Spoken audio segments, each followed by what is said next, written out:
മൂല്യങ്ങൾ മറക്കാതിരിക്കാൻ ഓരോ കുട്ടിക്കും ഓരോ മുതിർന്നവർക്കും വേണ്ടി. ചിന്നുവിനൊപ്പം ദിവസവും പുതിയൊരു പാഠം, പുതിയൊരു കഥ. ജീവിതം ഒരു യാത്രയാണ്, സന്തോഷവും ദുഃഖവും നിറഞ്ഞ അനിയന്ത്രിതമായ ഒരു യാത്ര. ആ യാത്രയിൽ നമ്മെ ഉയർത്തിപ്പിടിച്ച് കരുത്തു നൽകുന്ന ഏറ്റവും പ്രധാനപ്പെട്ട ആത്മവിശ്വാസമാണ് ആത്മാഭിമാനം. അതിനാൽ തന്നെ ആത്മാഭിമാനം ഒരു മനുഷ്യന്റെ മുഖമുദ്രയും ഒടുക്കയും തന്നെയാണ്. പ്രചോദനം പുറത്തുനിന്ന് വന്നേക്കാം, പക്ഷേ ആത്മാഭിമാനം ആന്തരികമായ ഒരു ദീപമാണു, നാം നമ്മെ തന്നെയാണെന്ന ബോധം. ഈ ബോധം എത്ര ശക്തമാണോ അത്രമേൽ നമുക്ക് ലോകത്തെ നേരിടാൻ കഴിയും. ജീവിതത്തിൽ വിജയം നേടണമെങ്കിൽ ആദ്യം വിജയിക്കേണ്ടത് സ്വന്തം മനസ്സിലാണ്.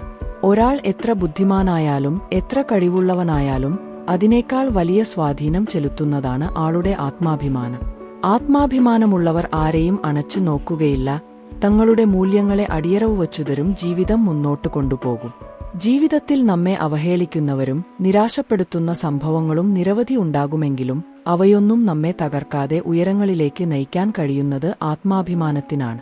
ഒരിക്കൽ സ്വാമി വിവേകാനന്ദൻ പറഞ്ഞതുപോലെ, നിങ്ങളെ നിങ്ങളിൽ നിന്നും അധികം വിലയിരുത്താൻ അനുവദിക്കരുത്. നിങ്ങളാണ് നിങ്ങളുടെ ശരിക്കും മഹത്വം അറിയേണ്ടവൻ. നമ്മെക്കുറിച്ച് ആദ്യം ആദരവോടെ ചിന്തിക്കാൻ തുടങ്ങുന്നത് തന്നെയാണ് ആത്മാഭിമാനം. അതാണ് വാസ്തവത്തിൽ പ്രചോദനത്തിന് അടിസ്ഥാനം. ആരായാലും നമ്മെ ചൂഷണം ചെയ്യാനോ അവമതിക്കാനോ ശ്രമിക്കുമ്പോൾ നമ്മുടേതായ നിലപാട് കൊണ്ട് ഇത് ശരിയല്ല എന്നു പറഞ്ഞു നേരിടാൻ കഴിയുന്ന വീരതയാണ് ആത്മാഭിമാനം. അത് ഒരു ഉറച്ച നിലപാടാണ്, പകയെ തോൽപ്പിക്കുന്ന, വിരോധങ്ങളെ മറികടക്കുന്ന, ജീവിതത്തോട് ഒരു ചിതറിയ മനസ്സിനെയല്ലാതെ കാട്ടുപോലെ നിലകൊള്ളാൻ സഹായിക്കുന്ന കരുത്താണ്.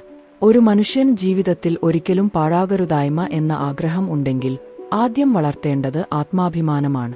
അത് ഉണ്ടെങ്കിൽ ജീവിതത്തിൽ തോൽവികൾ വരും, പക്ഷേ നമുക്ക് തിരിച്ചുവരാനാകും. ആത്മാഭിമാനമില്ലാത്ത വിജയം പോലും പാഴായിരിക്കും. അതുകൊണ്ട് തന്നെ ആത്മാഭിമാനമുള്ളവൻ തോറ്റാൽ പോലും ആത്മവിശ്വാസം നഷ്ടപ്പെടുന്നില്ല. അതിൽ നിന്നാണ് വിജയത്തിന്റെ പുതിയ കവാടം തുറക്കുന്നത്.